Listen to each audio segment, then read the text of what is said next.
Welcome to Separate Bathrooms. And other handy marriage tips. My name's Cam Daddo. My partner in crime is currently indisposed. Miss Alison is not in the room. We thought we'd do something a little different for this one. I'm about to be joined in this bathroom by a woman who's made several lists of the 50 most inspiring women of the century. She's quoted as saying, "Imagine a world, instead of pledging allegiance to your country or flag, you pledge allegiance to your heart and to love." This lady's a mother, she's a wife, she's a teacher, she's a writer. By way of her charitable actions, she's a champion for the human race. She's humble, she's gritty, she's beautiful. I could say more, I could go on, but I'm sure you want to hear from her. So let's welcome into the bathroom the woman formerly known as Alison Brahe. Hello, Alison Daddo. Hi, honey. Do you like it in here? Look, it's just the cutest little bathroom, isn't it? Yes. Yes. You look gorgeous. Oh, well, thanks. Are you feeling okay? You got a little bit of a runny nose at the moment. I'm on the other side of recovering from some kind of bronchitis virus thing. Did the COVID test. How was that? It's actually totally fine. It's my second. I've done two now. Yep. And the second one was a lot gentler, actually. It didn't have In what way? The person administering the test? Well, the first time I did it, they had to really get to the very back of my throat and way up in both nostrils. Oh. So this one was they just did the inside of my cheeks and one nostril. It was like nothing. It was like a party in my mouth. It was great. I was expecting so much worse. That sounds like a cool fruit. Yeah, no, I was very happy to do it. So that's good. I'm glad you're COVID safe and free, and that we can have this chat today because we're interviewing you today. Correct. It's all about you. Tell me something about yourself that others may be surprised to know about you. Interesting. Maybe that I have a deep fascination for antiques. That I love antiques. Really? And that Antiques Roadshow is my go-to show for relaxing, for just downtime. It soothes me like no other TV show there is, and that I would really like to be on that show. I would really like to be one of those people that can pick up a silver platter and go, "Let me tell you about this silver platter. It's from the 19th century Victorian. See this hallmark here?" And I just want to be one of those people. Oh, so you want to be one of the experts? Yeah. What I want is to be the expert that knows all about it. Or just, you and I are driving through the back roads of Australia somewhere, come across a little store and go, "Holy cow, this is a da-da-da-da-da. This is worth this amount of money. I buy it for $5 and, off I go." You spend a lot of time in antique shops? I love antique shops. Whenever I go to Melbourne, your mum and I were gone at those antique shops. I've always loved, those little knick-knack antique shops. Love them. Is there a section of an antique shop that you would be drawn to? Like, is it the porcelain or is it the silverware or? Oh, no, I think it's everything. It's just the history of things that I love so much because I love history as well. But I really love antiques. Okay, so speaking of history, let's talk about your history.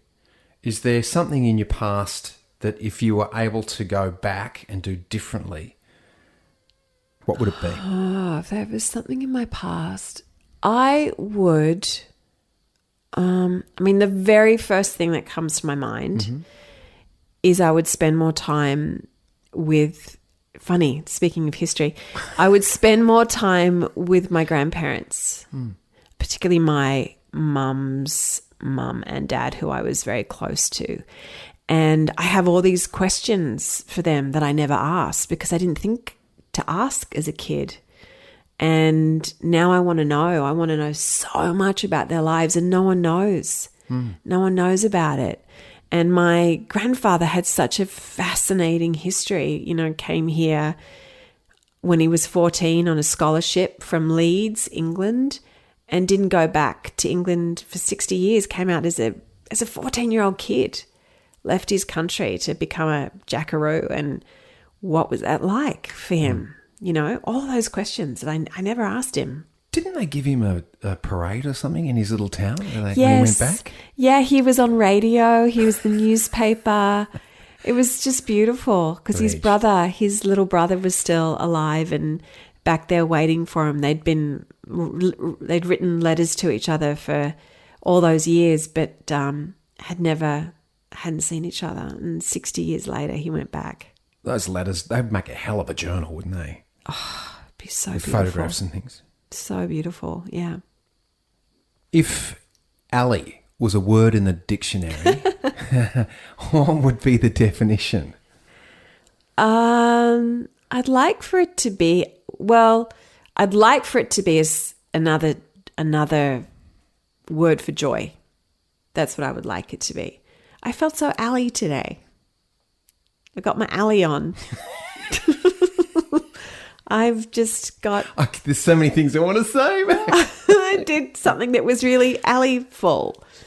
That's what I would like. Can I say what I would like, or does it have to be something? No, it's what you want. What would the dictionary be? Another word for joyful. Excellent. Can I just go back to would you do something differently in the past? Remember, you've told me this story about when you were modelling in London and you chose to come back to Australia. And you were right on the precipice of having something pretty amazing burst for you in London or break out. Yeah. Would you change that decision? Oh, Well, gosh. take us through that moment, though. Well, I had in 1988, I arrived in London and I spent about 10 months there with Storm Modelling Agency and did pretty well. I mean, it's a very big market for models over there. And then I returned to Australia for summer and Christmas and then went back again for another 10 months. And then I returned again back to Australia because my sister was getting married. I was her bridesmaid. I had a very dear friend of mine who had lost his father and I wanted to be back there to support him. And I didn't think about career-wise what that meant, but my agency were very upset that I was leaving and I didn't have a plan to come back again. And I didn't know that I was on this precipice of being another Kate Moss is what they were saying. Right. To my agency here. I was actually at the same agency as Kate Moss and we used to go out for castings together. And I didn't know. I just knew that I was getting some great work, but I also knew I wanted to be in Australia. And so, it never really made me go, I want to go back and give it another whirl. It was just sort of a piece of information that I kind of tucked away and went, oh, okay, interesting. Would I go back and change it? I don't know. Maybe it would not have been healthy for me to have gone further into that kind of heights of modelling, mentally healthy. It might not have been a good thing for me. Maybe it was a sign from the universe that it was time to look to other careers or something. Do you trust in the universe for those sort of signs? I do.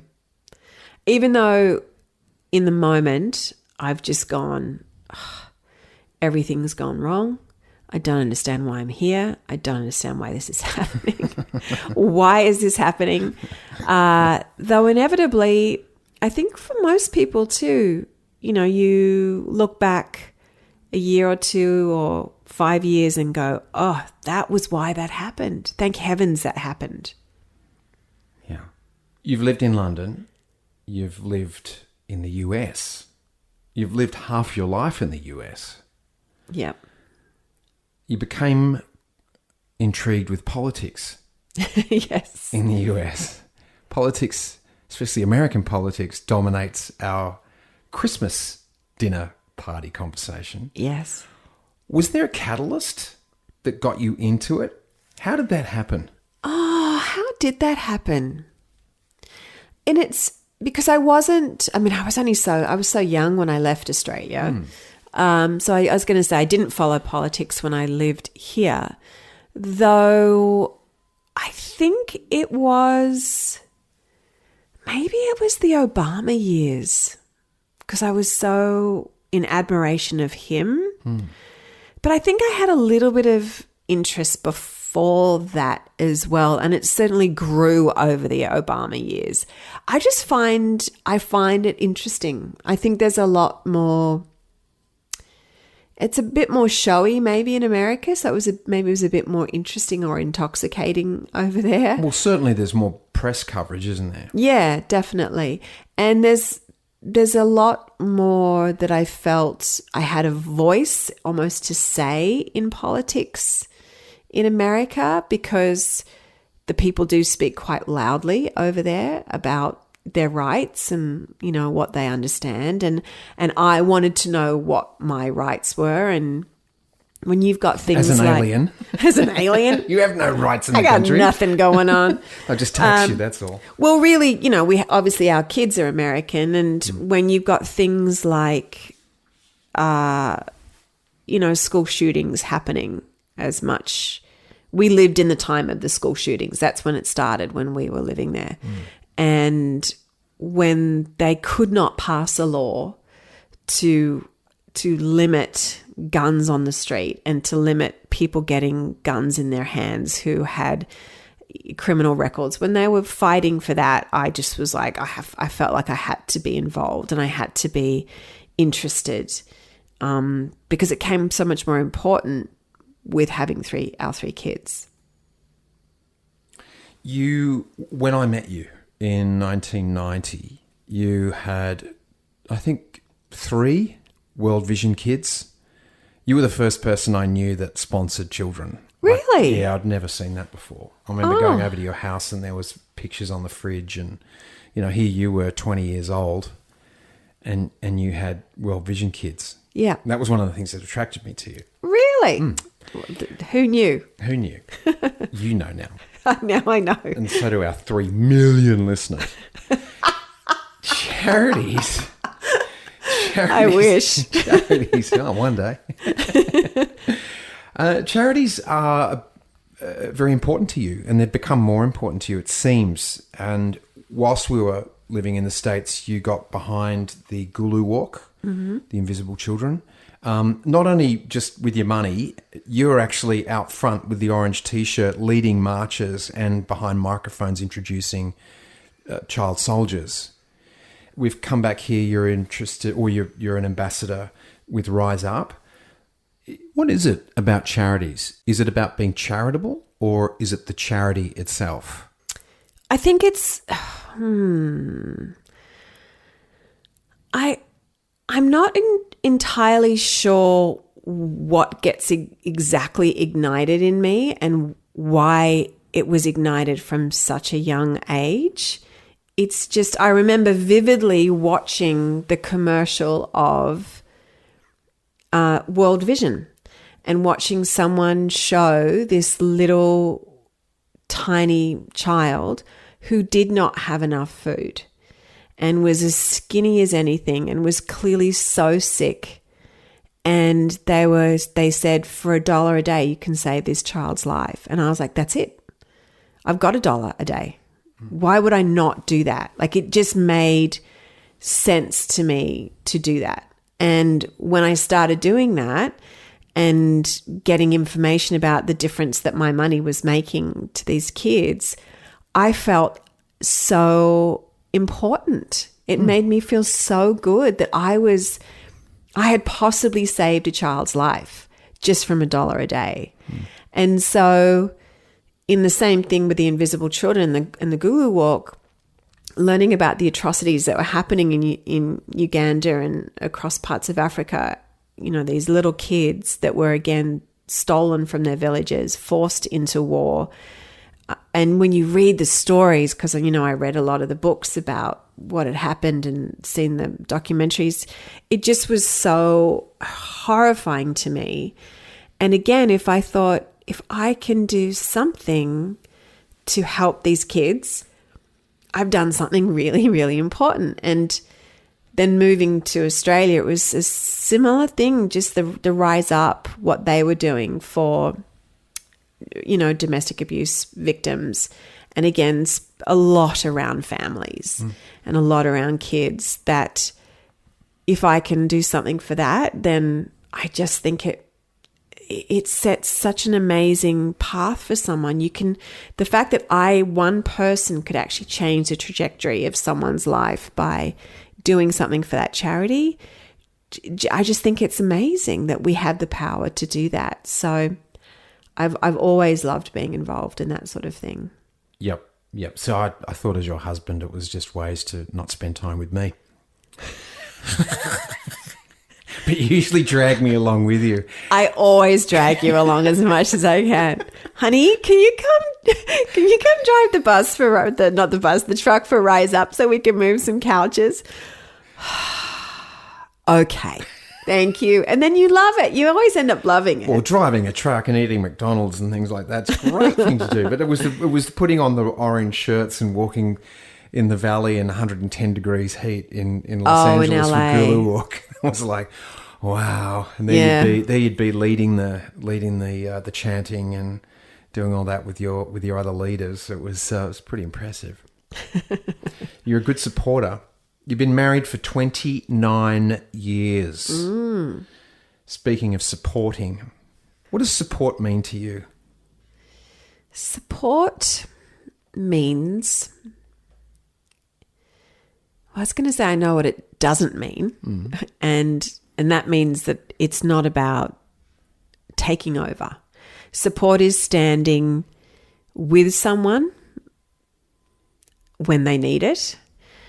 Support can also mean carrying someone when they fall, when they've really fallen.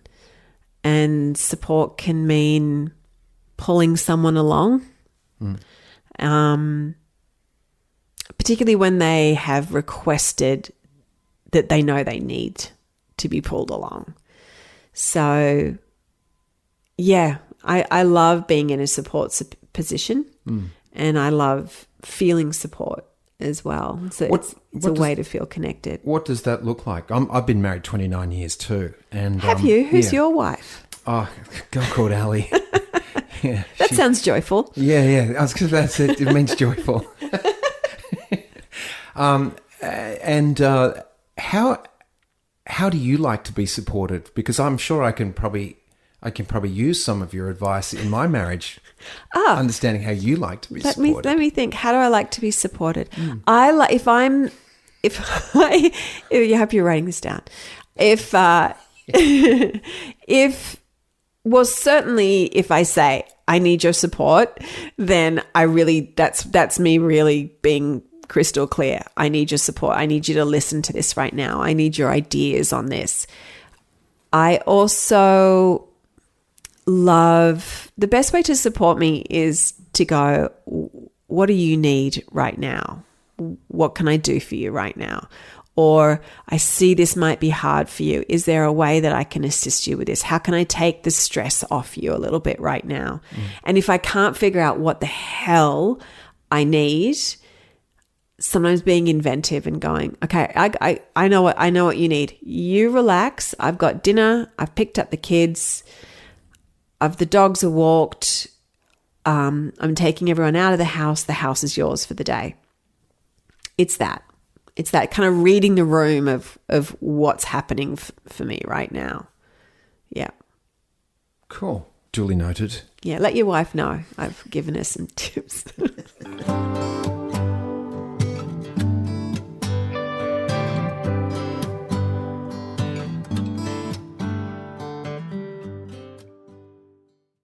I'm Cameron Daddo, and I'm speaking with the lady formerly known as Alison Brahe, now known as Alison Daddo. Thought we'd have a bit of fun. You got gorgeous skin. Thank What's you. your skin routine? It is the most minimum thing that I think I do, because I'm a big believer in allowing the natural oils in your skin to be present. So in the morning, it's some cold water on my face, and then I do jojoba oil. Jojoba. And then Egyptian magic. And that's it. That's all I do. What's Egyptian magic? It's like it's a cream. It's like, and because my skin has become drier as I've aged, I can throw as much oil on it and it just sucks it up. Loves the oil. Can I tell you though, another big, well, there's a few big clues. Sleep is a guaranteed way for my skin to be better, for sure. Though there's a product from Swish, Sally Obermeter and Maha Corbett's company, Swish. Ding, ding. Yep. I am not sponsored for this. I am not, let me say, this is a down and out, love this product. And it's their glow products. It's a tasteless powder that you put in your drinks, and it's collagen. And I have that morning and night, and I think that's made a big difference. Is that drug tested for the Olympics? Can Olympians take it? Oh, it gives me a lot of energy. I can run a mile under a minute. No, it's just 100% collagen. And you get that workout glow too. That's right. That little oily, sweaty look. Yeah. The glow, get your glow on. Get your glow on. Hey, what's your biggest success story? Do you have one? My biggest, aside from your husband, who's been with you for 29 years. That's a success. Yeah. Let me tell you, I know him. He's a worry. My biggest success story. Well, again, if I go, first thought is raising 3 kids, and I feel like I've done that pretty well. I feel like they've got good morals. And I'm saying I know it's you as well. I'm just taking it personal right now. I feel like they're kind. Yep. I feel like they've got a good compass on the world of, what's right, what's wrong. Yep. Their moral compass. Yeah. Yep. Yeah. And they're loving. They're loving kids. So I feel like that's probably my biggest success. What would be your ideal job? Oh. And why? That's a good question. I wrote that one down. You did. You're a genius. Are you hitting on me? This is not appropriate. This is I'm keeping it workplace safe. No, but you're kind of giving me these eyes. I think you're hitting. It's not appropriate. Just letting you know, I'm aware. Gosh, the perfect job and why? Or ideal. It doesn't have to be perfect. Just your ideal job. If I still go back to teaching little kids, I still go back to being with 3-year-olds, 4-year-olds in a beautiful environment, using nature as a learning tool and having 10 or 12 little kids around me and joyously spending the day together as I watch them play and create programs and singing. And I think that's still the bomb job. Yeah. I have a lot though. Like I still love the idea of supporting women in childbirth. I still love that. I mean, they're still my antiques roadshow. Antique roadshow to look forward to. I really, in another lifetime, I think I would have really loved to have been an archaeologist and discovered, old bones and old bits of temple and, discovering old life. Like that sounds pretty cool. Or probably the ultimate job, sorry, I know I keep thinking of it, is David Attenborough's job. I mean, imagine that. Or is it Richard Attenborough? Can you deliver the next answer in David Attenborough's voice? No. Tell me about your biggest failure then. Oh, I should have tried it and then I could have done it. Epic. Gosh, my biggest failure. Do you see things as failures? As victories and failures? If I burn a dinner, I say that's a fail. It's kind of like a daily failure. Yeah. Well, maybe I'm saying you don't burn every dinner, but a big failure. Yeah. I know I've had them, and I know I've lamented over failing. You know what? There's no one specific thing, though. I know I've felt I've failed when I have not spoken up, and I've not stayed true to myself, and I've gone with the status quo and just walked out and gone, I didn't say that. Should have said this. I should have protected myself, or I should have stood up here, or it's not how I felt and I said yes anyway, or I said no, or it's those failures that mostly stay with me for a long time going, ugh, that just felt awful. Are you getting better at it? At not having that happen? I am. Yeah, definitely. That's an age thing, I think. Thank heavens. Yes, definitely getting better. How do you like to be romanced? I'm just pulling up my notebook again. Right. How do I like to be romanced? Yes. Yeah. Well, it's not about the place that we go. It's about the quality of the time spent. It's about, I do love being kind of swept up in a surprise of something like, okay, honey, I've organized everything. You don't have to think about it. I just want you to get dressed for the beach. That's all you need to know. It's like, okay. And then everything's organized. Like there's food organized, there's drink organized. And then and that could just mean fish and chips and a bottle of water. And then it's just that time spent of open-heartedly listening to each other and talking about what we mean to each other. That is the most romantic thing. You're asking the dude to get in touch with his feelings there. But the dude can do it because I know I've heard him do it. And the dude has actually created a picnic on the beach behind a sand dune. Do you remember that? In LA, we did that. No. Yes, we When? did it. We did it at Zuma Beach, and I can't remember who helped me do it, but we went down there and set it all up, and someone brought you down there, and I walked you, patted you across the sand dune, and this is back in like 96. That's when we were coming back together again. Yeah, it was all part of that. I do remember that. I think it was Susan, your and friend there Susan. were whales that came right up to shore, pilot whales. Yeah, that's right. Yeah. I don't remember that at all, but I'm lying. You don't remember that? No, I remember there times when the whales were there, but I don't remember. I don't know if those two moments actually correlated. Yeah. Yeah, we've gone to the beach for a lot of our healing conversations. The water has been good to us. Yeah. Yeah. Yeah, indeed.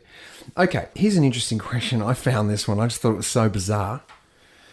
This was a homage to actor Benedict Cumberbatch. Yes. If you turned around and in the doorway was a penguin, as opposed to a penguin, Yeah. with a moustache, Yeah. wearing a big sombrero and a poncho, what do you think the penguin would say? I think it would say, hi, and where are the margaritas? And is your name Ali? Because I'm feeling pretty Ali right now.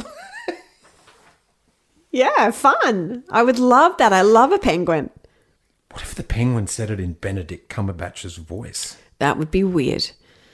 Hello, I'm a penguin. Yeah. I'm a penguin with a moustache. What's your spirit animal? Because you're right into Native American wisdom. Do you have a spirit animal? Well, since I've moved, I don't know if I had one. In America, when we lived there, I was always drawn to the hummingbird, which is the sign of joy, by the way. What? It's coming around full circle. I love birds. And since moving to Australia, And I've always loved Australian birds. Like they've just been, I just think we have the best birds in the world in this country.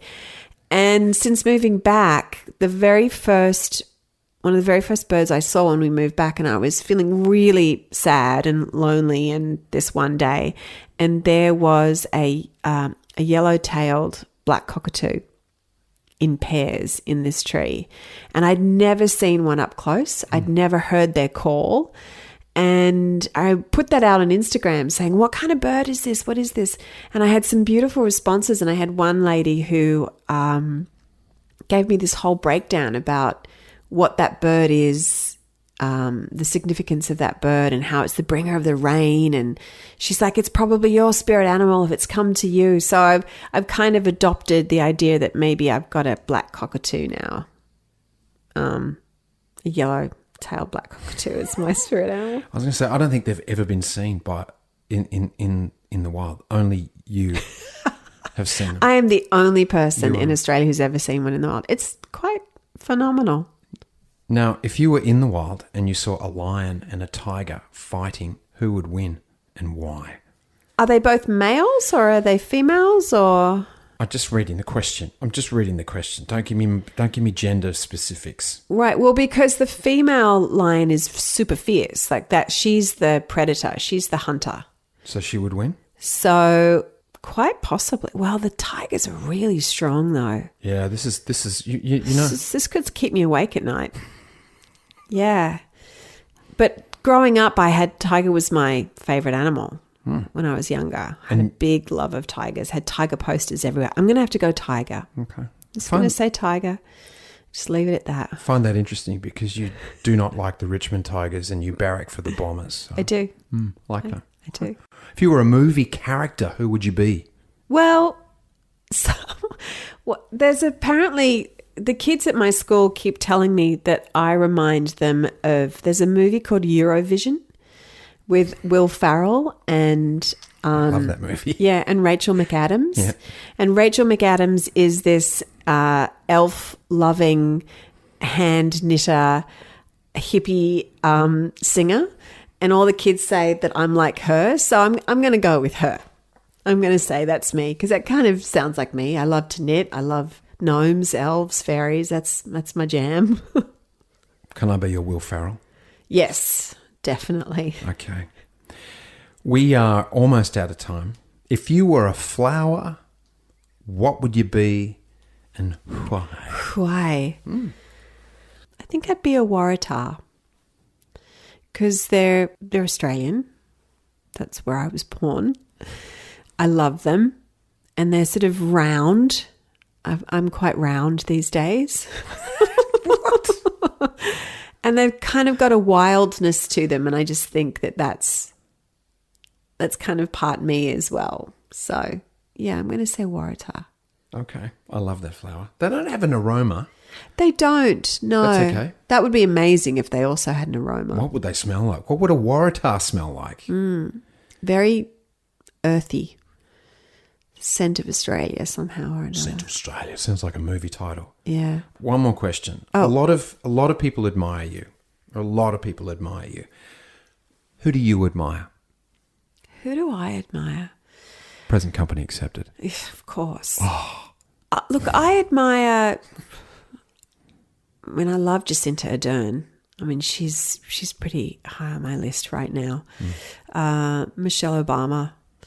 I think I'm going to be falling in love with Kamala Harris pretty soon. She might be the president. She might be. Look, but I really just admire people. It's more the type of people that I admire. And I admire people that are kind.